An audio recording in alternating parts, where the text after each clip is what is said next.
બાબરામાં કોંગ્રેસ માજી ધારાસભ્ય વીરજી ઠુમરનું પૂતળા દહન. નાગરિક બેંક ચોક ખાતે કરવામાં આવ્યું પૂતળા દહન. વીરજી ઠુમર ગઈકાલે કરી હતી પીએમ નરેન્દ્રભાઈ મોદી વિરુદ્ધ અભદ્ર ટિપ્પણી. બાબરા શહેર ભાજપ અને તાલુકા ભાજપ કાર્યકરો દ્વારા કરવામાં આવ્યું પૂતળા દહન. ભાજપના કાર્યકરોએ પૂતળાને સળગાવ્યા અને બાદમાં એક કાર્યકર દ્વારા પૂતળાને લઈને ભાગ્યો. પોલીસ અને ભાજપી આગેવાનો વચ્ચે જોવા મળી થોડી વાર દોડાદોડી. ભાજપ કાર્યકરોએ વીરજી ઠુમ્મર હાય હાયના નારા લગાવ્યા અને બાદમાં આપ્યું આવેદનપત્ર.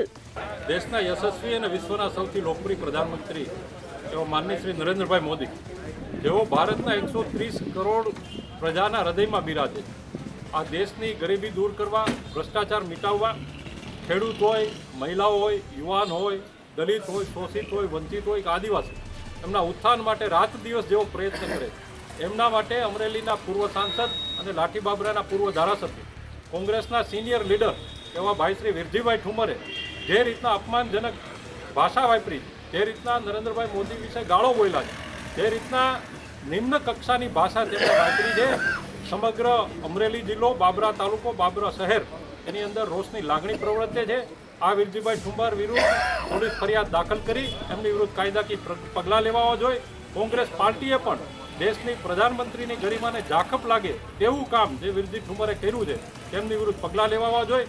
નરેન્દ્રભાઈ મોદી એટલે આ દેશના સર્વોચ્ચ વડાપ્રધાન, એક બક્ષી પંચનો સુપુત્ર, એક ગરીબ માનો દીકરો આ દેશના પ્રધાનમંત્રી તરીકે શાસન કરતો હોય એ કોંગ્રેસની વિચારધારા ધરાવતા લોકોને ગમતી વાત નથી. કોંગ્રેસ માત્ર ને માત્ર ગાંધી પરિવારે આ દેશની આઝાદીના 75 વર્ષમાં 60 વર્ષ જે શાસન કર્યું છે એ ગાંધી પરિવાર સિવાય કોઈને વડાપ્રધાન પદે જોઈ શકતી નથી. એટલા માટે નરેન્દ્રભાઈ મોદી વિરુદ્ધ, એક ગરીબ ઘરના વ્યક્તિ વિરુદ્ધ તેઓ આવી રીતના સામંતશાહી વિચારધારા ધરાવી અને અપમાનજનક ટિપ્પણીઓ કરી અને ગાળો દે છે, તો તેમની વિરુદ્ધ પગલાં લેવા બાબરા શહેર અને બાબરા તાલુકા ભાજપના તમામ ભાજપના કાર્યકર્તાઓની માગણી અને લાગણી.